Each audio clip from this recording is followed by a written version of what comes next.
ప్రియమైన సహోదరి సహోదరులారా, పెద్దలారా, ప్రభువైన యేసుక్రీస్తు వారి నామములో మీకు శుభాభివందనములు తెలియజేస్తున్నాను.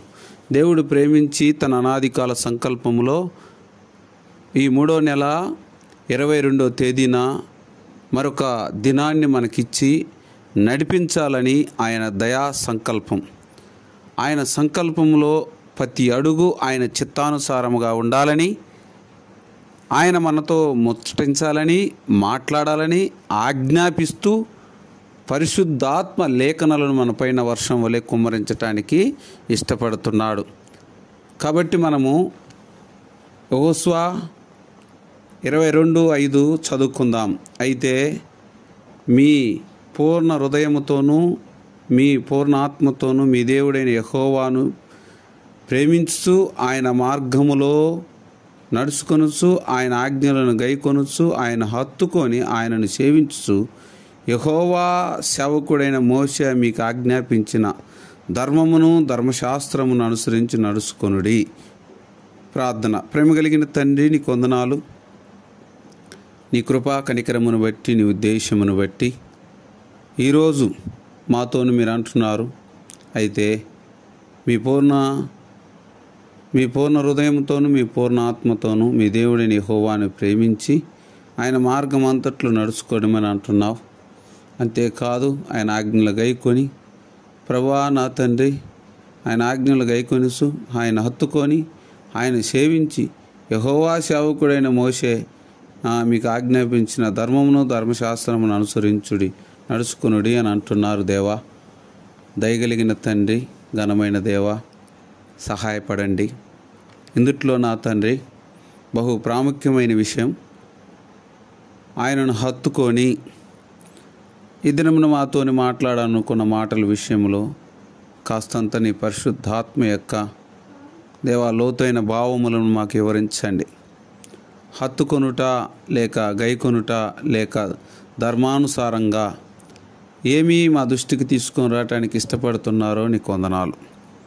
కనికరించండి, సహాయం చేయండి. మా రక్షకుడు యేసు నామములో ప్రార్థించి వేడుకుంటున్నాం తండ్రి, ఆమేన్. ప్రియమైన వారులారా, దేవుడు తన అనాదికాల సంకల్పంలో మనలను సజీవులుగా జ్ఞాపకం చేసుకొని ఆయన ఏర్పాటులో మనల్ని ఇంకా సజీవులుగా ఈ భూమి నుండి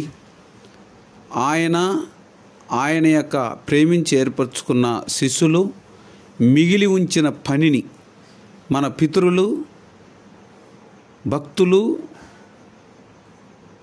మన నిర్మాణికుడైన భక్సింగ్ గారు వీళ్ళందరూ కూడా మిగిలి ఉంచిన పనిని చేయాలని మనల్ని ఎంతో పూర్ణ హృదయంతోనూ పూర్ణ ఆత్మతోనూ దేవుణ్ణి ప్రేమించి ఆయన మార్గంలో నడవాలని, ప్రేమించిన వారు ఆయన హత్తుకొని ఉండాలని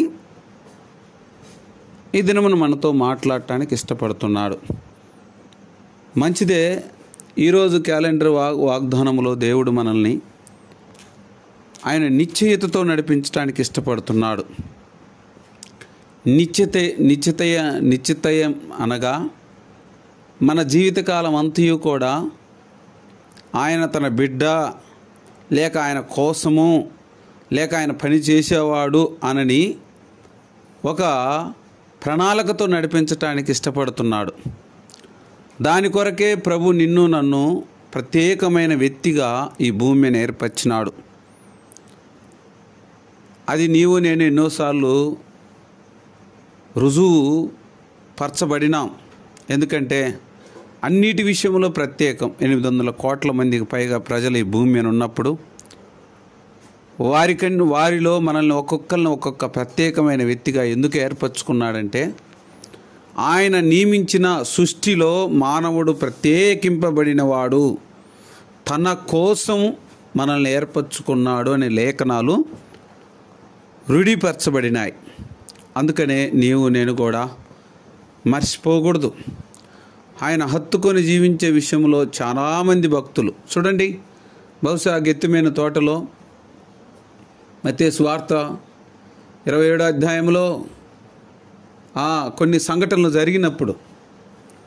జరిగి తీసుకొని వచ్చినప్పుడు ఆయనను హత్తుకొని ఉన్నాడు గనుకనే పేతురు తన మీద చెయ్యి పడి పడక తొలికే తన కత్తి తీసి ఆ బంటోత్తుని యొక్క చెవు తెగ నరుకుతూ వచ్చినాడు. అదే కానీ ఆయన హత్తుకొని ఉండకపోతే ఈ కార్యం జరగదు. ఎక్కడనో దూరంగా వాళ్ళు రాగానే పారిపోయే స్వభావం కలిగి ఉంటే కుదరదు. కాబట్టి హత్తుకొని ఉన్నాడు కనుకనే ఈ కార్యం జరగవలసి వచ్చినది. ప్రేమైన వారులారా, దేవుని యొక్క ప్రేమ ఎంతో మారనిదిగా ఉంది.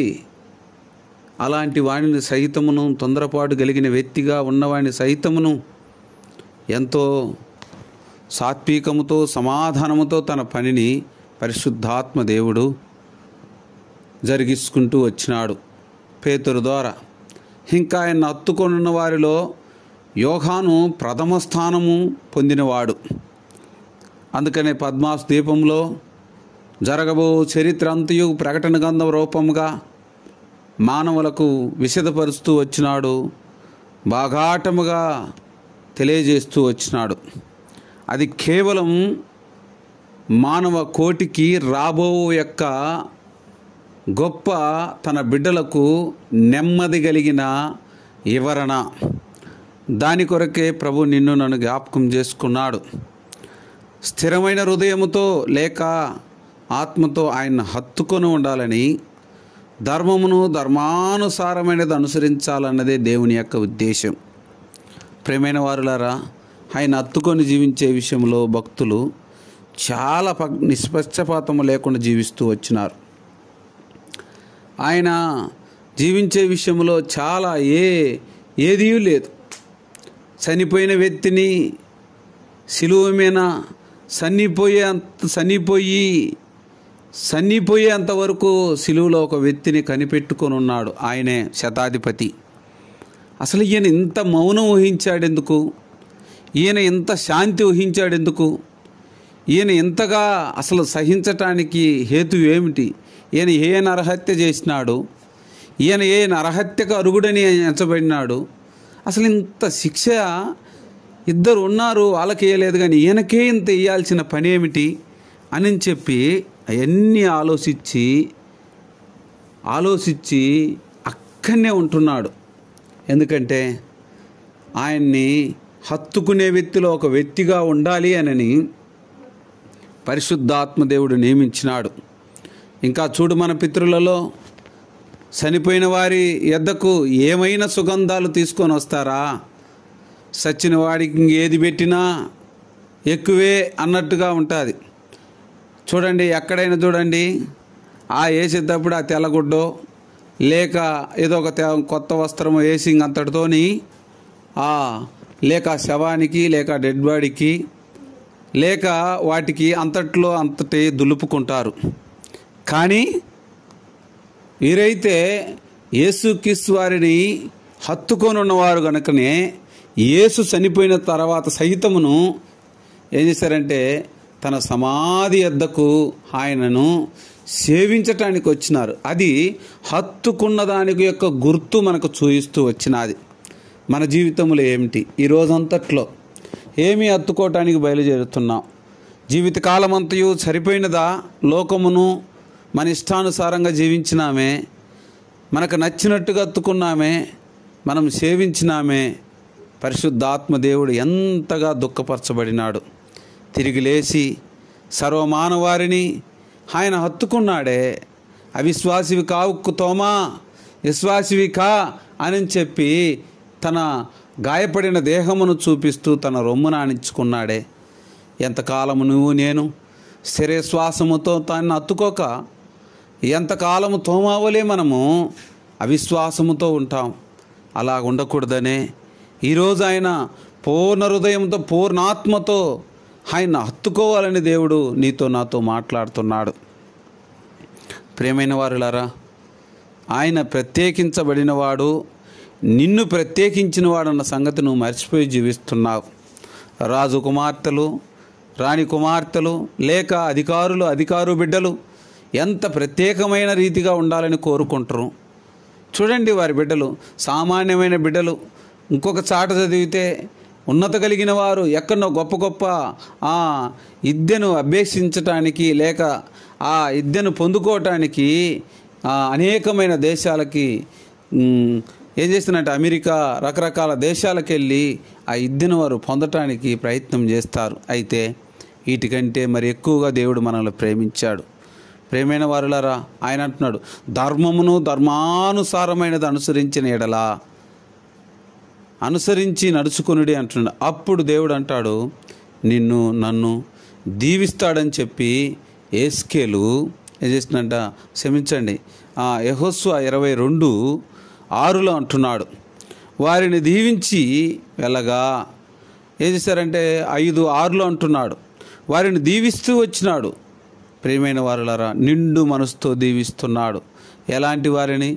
ఆయన నత్తుకొని ధర్మమును ధర్మానుసారమైనది ఎవరైతే గైకొంటారో వారి విషయంలో ప్రభు ఎంతో ప్రత్యేకింపబడినవాడు.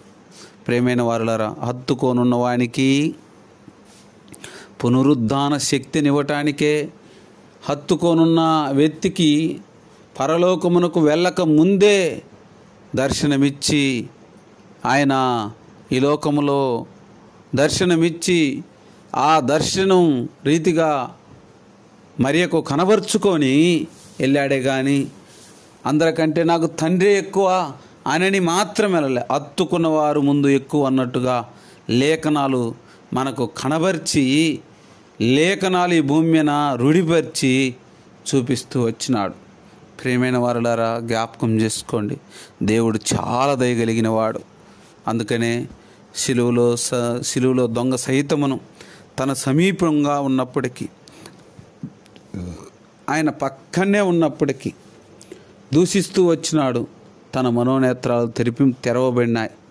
ఎంతకాలం యేసు పక్కనే ఉండి యేసు సన్నిధిలో నడుచుకుంటూనే ఎంతకాలం దొంగవలే ఆయన మీద నిందలు మోపుతాం, ఎంతకాలం ఆయన నిందిస్తాం, ఎంతకాలం ఆయన అపహాసిస్తాం, ఎంతకాలం ఆయన మోసగిస్తాం. ఇప్పుడైనను మన కనులు తెరవబడితే, ఇప్పుడైనను మనం స్థిరమైన హృదయంతో ఆయన నత్తుకుంటే తప్పక నిన్ను నన్ను ఆ దొంగని ఏ రీతిగా కనికరించినాడో, ఆ దొంగని ఏ రీతిగా తన పరలోక రాజ్యంలో చేర్చుకున్నాడో, ఆ దొంగని ఏ రీతిగా నిశ్చయముగా నేడే అని ఆయన రాజ్యములో గణపరచటానికి ఇష్టపడినాడో, నీకు నాకు అలాంటి గొప్ప స్వాగతమును దేవుని సన్నిధిలో దొరుకుతుంది. ప్రభువైన యేసుక్రీస్తు వారు నిన్ను నన్ను ఈ దినమున స్థిరమైన లేక పూర్ణ హృదయంతో, ఆయన పూర్ణ ఆత్మతో మనం హత్తుకొని నడిచిన ఎడల తప్పక మనల్ని కూడా అలాగూ సహాయం చేస్తాడు. దేవుడి వాక్యము దీవించునుగాక. ప్రార్థన. ప్రేమ కలిగిన తండ్రి, పరిశుద్ధుడా, నిత్యుడా, సహాయకుడా, నీ కొందనాలు. నా మటుకు మేము నిన్ను హత్తుకొని జీవించినప్పుడే మా జీవితంలో దేవా ఎన్నో గొప్ప మేలులు ఆశ్చర్యకార్యములు చూస్తాను. మా పితృడైన దేవా నా తండ్రి, ఇద్దలేని పామరుడు దేవా నా తండ్రి, నా తండ్రి పేతురు ప్రసంగం చేయగా గొప్ప నా తండ్రి విడుదల, నా తండ్రి 2000 మంది, 4000 మంది, 5000 మంది దేవ యోహానుకు ప్రకటన గ్రంథం విశదపరుస్తూ వచ్చిన జరగబో సంగతులన్నిటినీ బయలుపరిచిన పునరుద్ధాన శక్తిని మానవులకు మొట్టమొదటగా నా తండ్రి మీరు పరిచయం చేస్తూ వచ్చిన శ్రీ దేవా మరియా తాను నా తండ్రి నిన్ను బతికున్నాళ్ళు నువ్వు చనిపోయినాక నీ సమాధిని సైతమును అంటిపెట్టుకోనుంది. నీవే పునరుద్ధానం అన్నది, నీవే మరణాన్ని మింగివేసివాడమని హత్తుకొని ఉన్నది. అప్పుడే తాను సిగ్గుపరచబడలేదు తన విశ్వాసం. మేము యాత్రా జీవితంలో నిన్ను కలిగి స్థిర హృదయముతో స్థిరమైన ఆత్మతో దేవా హత్తుకొని జీవించినప్పుడు ఈ లోకములో మేము సిగ్గుపరచబడం. దేవా నా తండ్రి మీరు తప్పక సహాయం చేస్తారు. బిడ్డలు మరి నా తండ్రి 10వ తరగతి చదువుతున్నారు, 10వ తరగతి పరీక్షలు జరుగుతున్నాయి. వారి విషయంలో సహాయపడండి. ఇంటర్ పరీక్షలు జరిగినాయి, అవి దిద్దే వారి విషయంలో మీరు మంచి మనసునివ్వండి. ఈ రీతిగా గవర్నమెంట్లు ఉద్యోగాల కొరకు ఎదురు చూస్తున్నారు, డిఎస్ కొరకు అనేకమైన వాటి కొరకు ఎదురు చూస్తున్నారు. ప్రభా ఆ బిడ్డల పక్షంగా కనికరించి రాజుల మనసులను దేవా జాలి కలిగిన వారుగా మార్చండి, సహాయం చేయండి, తోడయండి. ఈ దినమంతయు మేము స్థిరమైన దేవా మనసుతో స్థిరమైన హృదయంతో హత్తుకోవటానికి సహాయం చేయండి. యేసుక్రీస్తు వారి శ్రేష్టమైన నామములో ప్రార్థించి వేడుకుంటున్నాం తండ్రి. ఆమేన్.